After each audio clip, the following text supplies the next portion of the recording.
Welcome to the Slop Temple. We pray this video helps. You start by making a reliable backup and ensuring power. This prevents data loss and speeds transfer.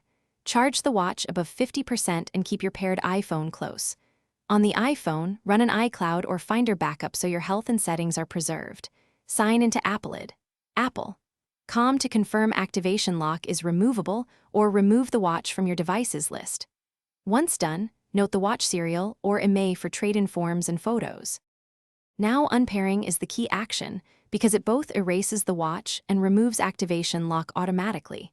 This is why you backed up first.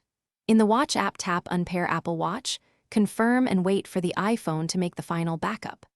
After unpairing, go to Settings, right arrow General, right arrow Reset, right arrow Erase all content, and Settings to verify a clean device.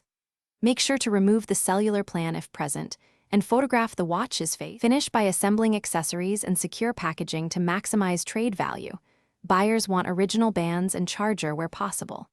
Fill out the trade-in form carefully, describe condition honestly, and select insured, trackable shipping so you're covered.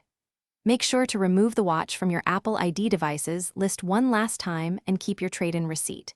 If you hit problems, reboot the watch, reinstall Watch OS via recovery steps, and contact Apple support for activation lock or trade confirmation help.